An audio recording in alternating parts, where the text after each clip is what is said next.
Coletiva do Povo.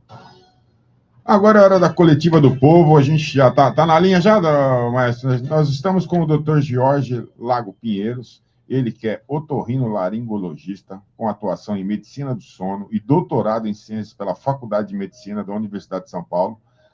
Atua como coordenador médico do Laboratório do Sono do Hospital Rubem Berta, como médico da Unidade do Sono no Hospital Alemão Oswaldo Cruz e como coordenador de cursos no Núcleo Interdisciplinar na Ciência do Sono.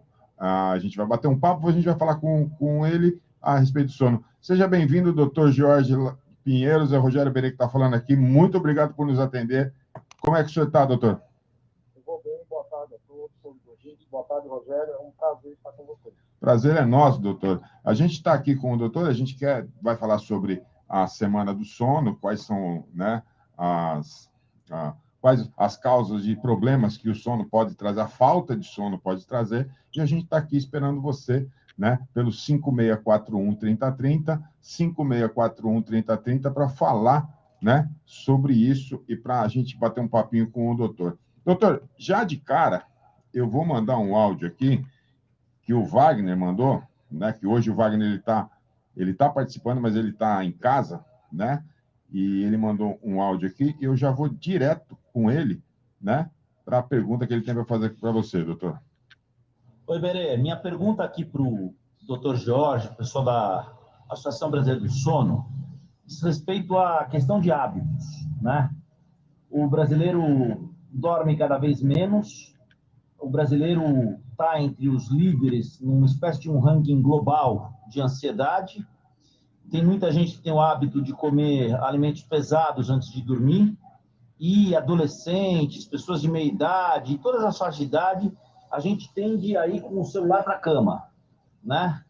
Como é que a gente conserta o sono do brasileiro? O que a gente tem que fazer como política pública, como instrumento de saúde, para consertar o sono do brasileiro? E aí, doutor? Boa pergunta, hein? Na verdade, o sono que nós vamos ter nessa noite, nós construímos durante o dia. Então, não adianta chegar só na hora de dormir e esperar que o sono vai acontecer. Nós precisamos ter bons hábitos, construir toda uma situação para que o sono ele possa acontecer de forma natural. Então, o primeiro passo é nós entendermos quando a pessoa tem um transtorno do sono ou quando ela tem hábitos que atrapalham esse sono de acontecer. Existe uma técnica que nós chamamos de higiene do sono, limpar todas as situações que podem atrapalhar esse sono de acontecer. Então, por exemplo, evitar celular, TV, próximo ao horário de dormir, até 1 hora, 1 hora e meia antes do horário de dormir. No período da noite, diminuir um pouco a luminosidade, fazer exercício até no final da tarde, evitar o uso excessivo de cafeína, né? A gente vê em algumas bebidas como café, refrigerante, chocolate. A cafeína é um potente estimulante e ela pode ficar cerca de 5, 6 horas no corpo agindo. Então, a última dose daquele cafezinho que a gente gosta, o ideal é ser 3, 4 horas da tarde no máximo. Isso tudo vai colaborar para a gente dormir melhor. Além do mais, evitar bebidas alcoólicas perto do horário de dormir, evitar também aquela comida muito pesada, com muita gordura, que vai demorar a digestão. Pensando do ponto de vista de cognitivo, como o Wagner bem pontuou, né, nós temos que trabalhar sempre com informação, divulgando muita informação para conscientizar sobre hábitos ruins e também para esclarecer a população quando deve buscar a ajuda do médico para melhorar a qualidade do sono. Muito bom. Doutor, me fala uma coisa, eu estou dando uma olhada aqui. O brasileiro, geralmente, ele já dorme muito mal, né? A pandemia, ela ajudou a fazer com que isso piorasse o sono, né, do brasileiro como um todo?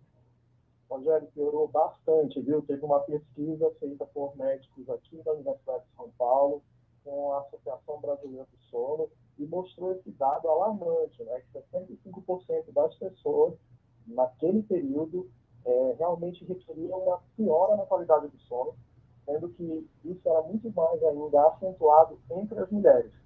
Então, imagina que nós estávamos vivendo um período de muitas incertezas, muito medo, isso gerou transtorno de ansiedade, gerou gatilhos para doenças como depressão, e, além do mais, o próprio isolamento, de estar dentro de casa, não tomar o sol na manhã, não ter aquelas atividades sociais, porque todos esses fatores, como o sol, atividades sociais, a própria exercício físico, alimentação, são importantes para regular o nosso relógio biológico.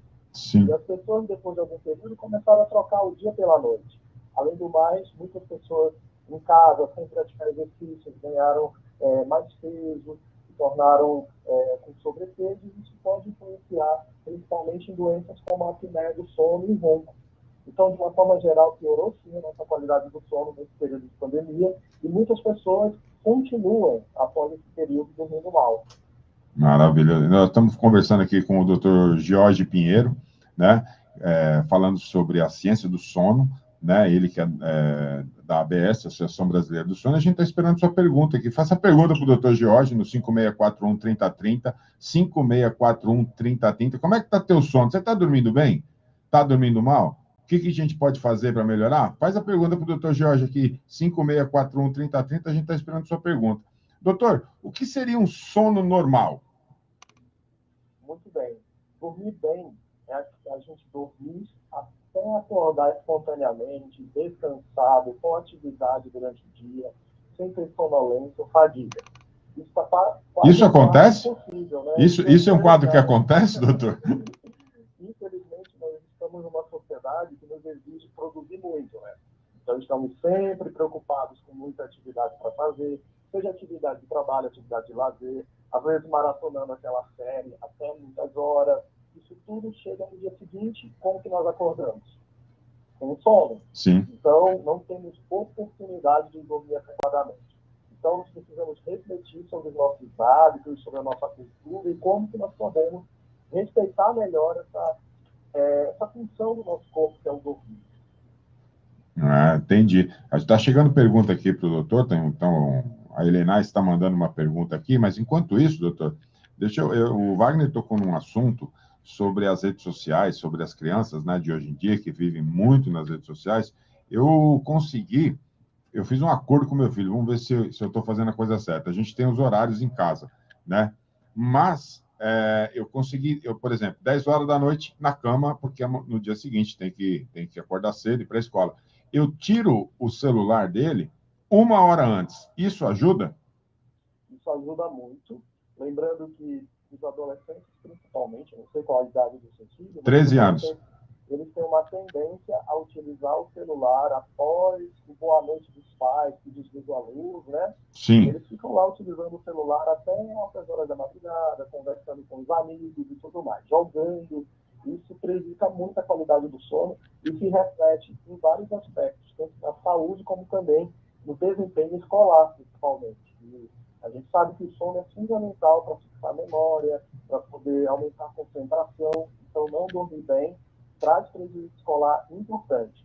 E lembrando que crianças muito pequenas, a Sociedade Americana de Pediatria tem recomendações bem severas sobre o uso de tecnologia. Abaixo de 2 anos não se deve ceder o celular ou a TV, e também após os 2 anos até os 5 anos, só 1 hora por dia. Eu sei que é desafiador, mas nós precisamos repensar esses horários e a quantidade de tempo utilizando telas como TV e celulares.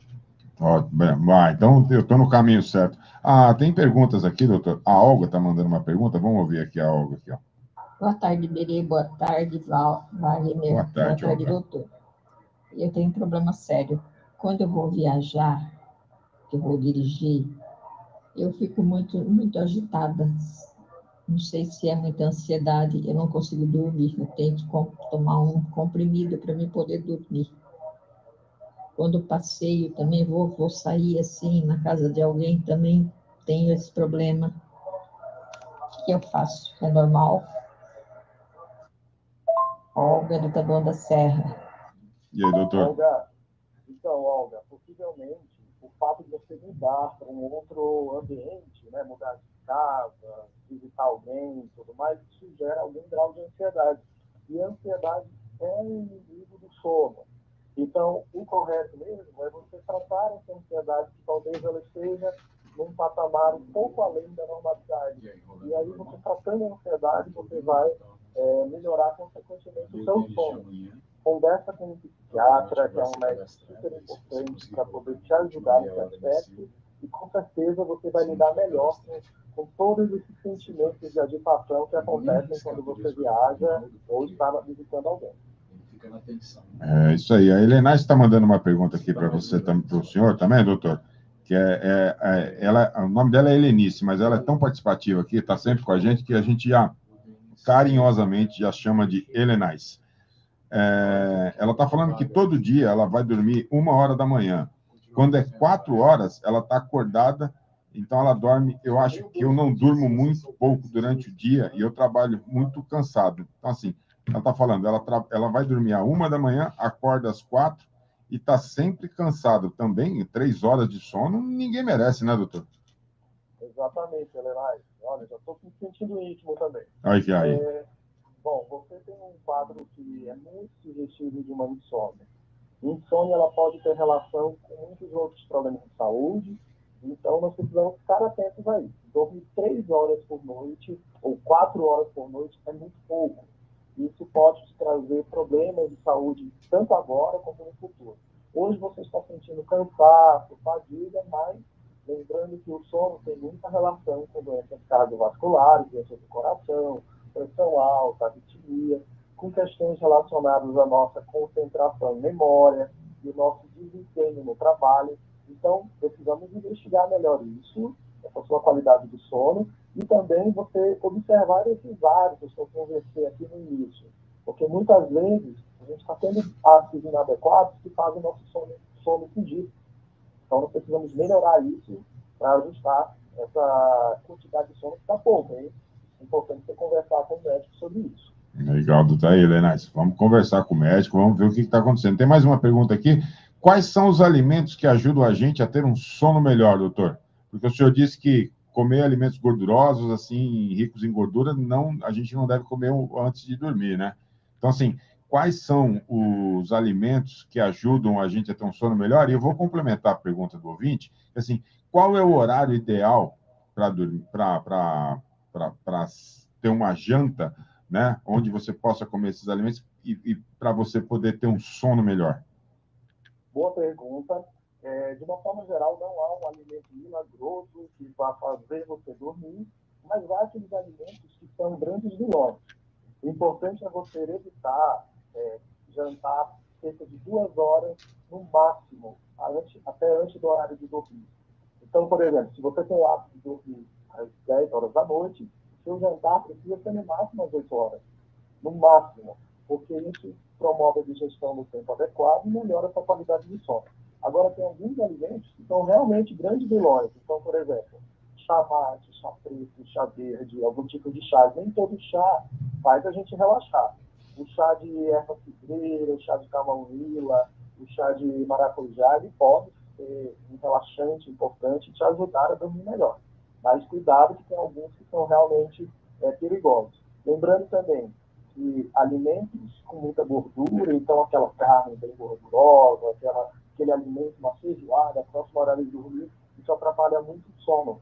E as bebidas alcoólicas também. Às vezes a bebida alcoólica faz a gente dormir um pouquinho mais cedo, mas é um sono de péssima qualidade, um sono muito fragmentado e que nós acordamos tão cansados como se não tivesse dormido.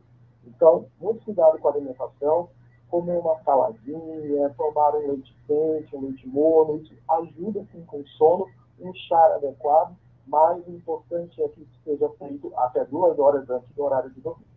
A Helena está replicando aqui, doutor. Falou que ela foi no médico, né? E o médico dela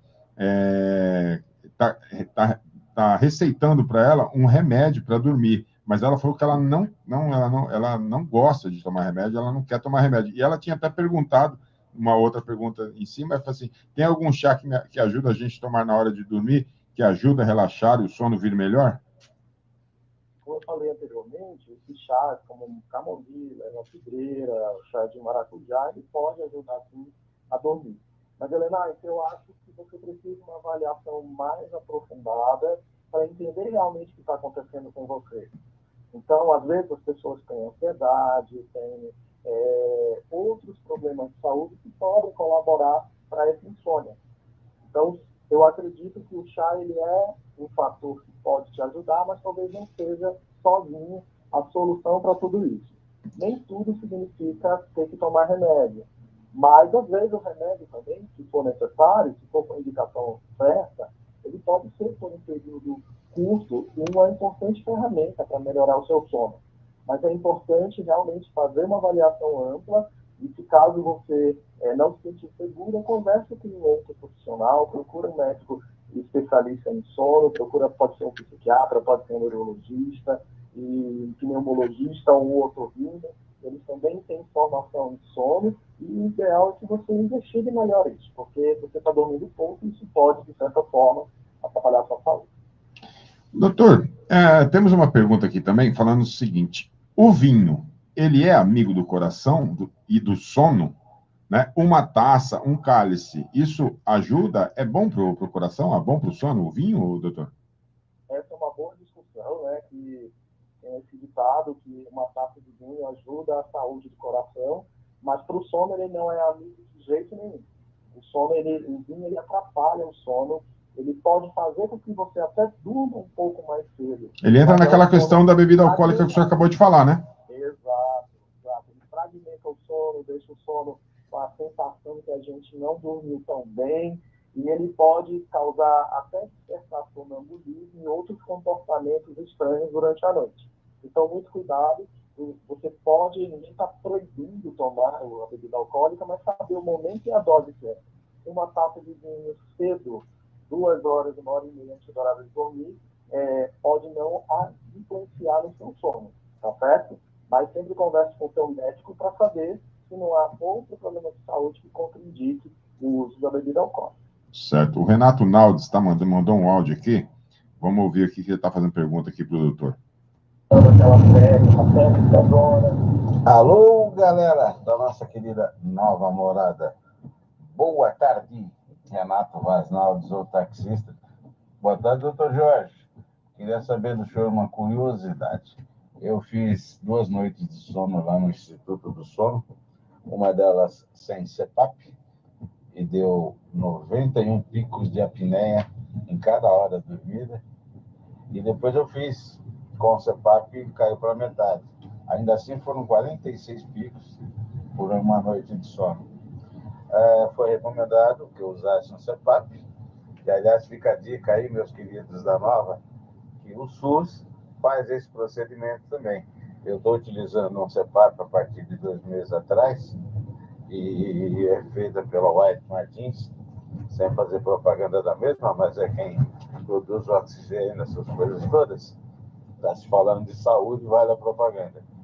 E tem vindo um assistente deles uma vez por mês, fazer a avaliação, a coleta do período, mas eu diria o seguinte: eu estou dormindo muito bem, eu já não nem levanto para ir ao banheiro durante a noite, coisa que eu fazia 2, 3 vezes.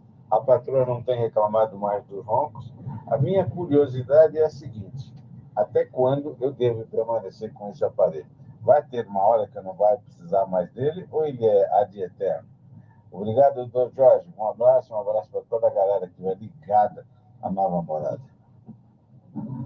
Obrigado pela pergunta, Renato. Ele tocou em 2 pontos muito importantes, né? Que é a apneia e o ronco, né, doutor?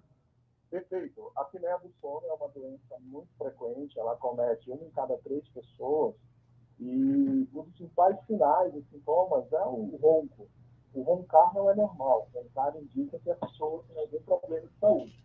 Então é importante, no caso de ronco, buscar uma avaliação médica.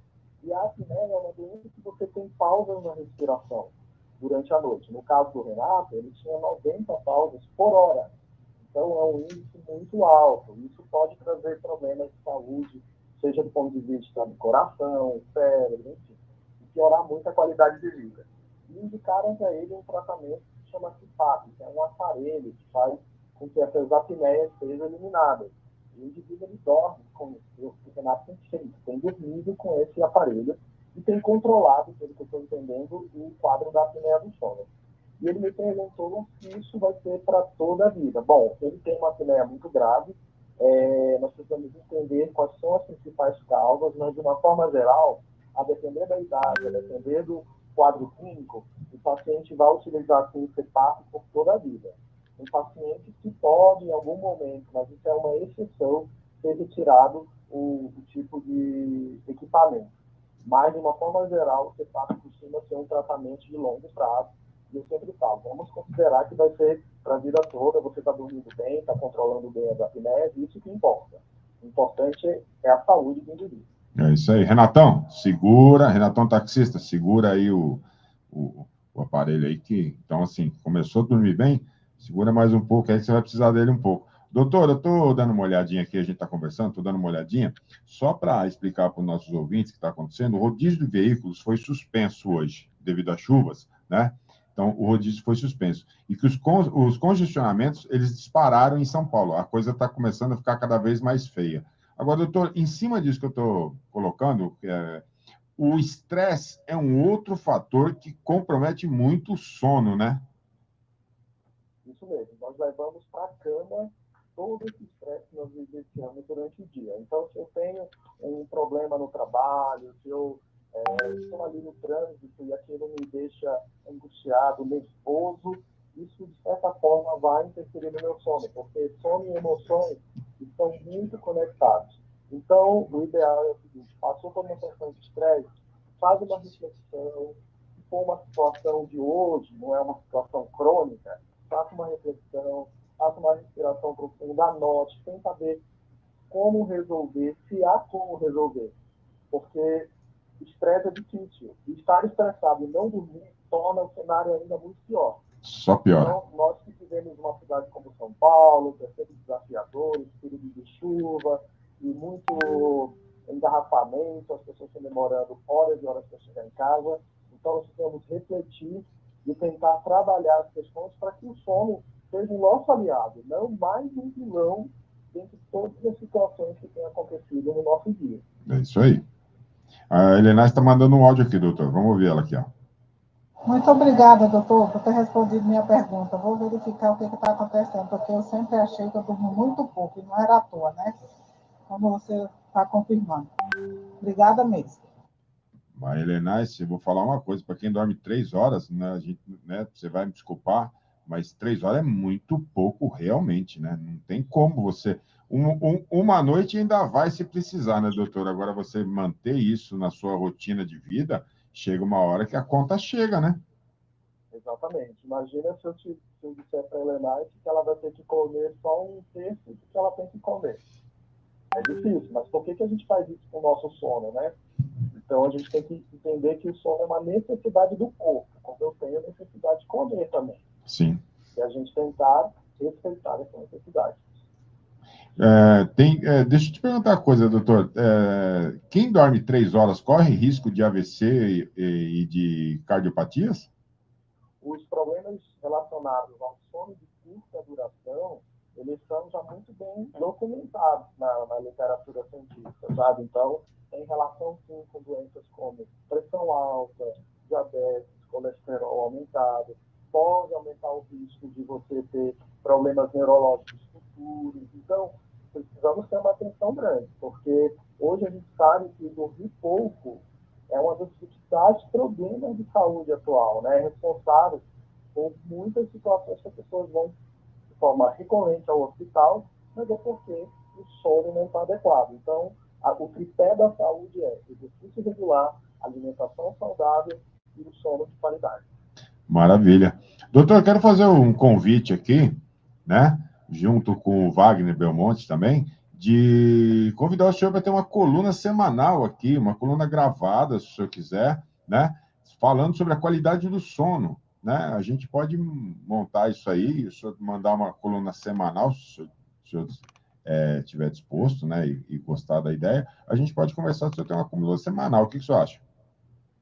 Se for para a gente ajudar a população, né, trazer informação, é sempre muito válido, sempre muito importante. Então, fico à disposição. E me fala uma coisa, doutor, só para terminar aqui, com nossos ouvintes entenderem, essa semana, acho que é de 13 a 19, vai ter a semana do sono. A semana do sono vai acontecer, né? Como é que vai ser isso? Olha, é um evento mundial, e nós aqui do Brasil, todos os anos, nós somos parabenizados pelo tipo de atividade atividade que nós exercemos. Então, você que está aí na sua casa, você pode pesquisar, se tiver acesso à internet, Associação Brasileira do Sono, Semana do Sono. E você vai ter programações online em todo o Brasil e programações também presenciais em algumas cidades. Então, você pode ir no site da Associação Brasileira do Sono, pode colocar assim no Google, você vai ter acesso a toda essa programação. E se de repente tem algo presencial, seja num shopping, seja numa praça, numa estação de metrô, você pode ir lá que terá profissionais para conversar com você. Não posso ir no Instagram da Associação Brasileira do Sono, que é @absono. Todos os dias haverá lives com vários profissionais de excelência no Brasil, falando de temas para a população.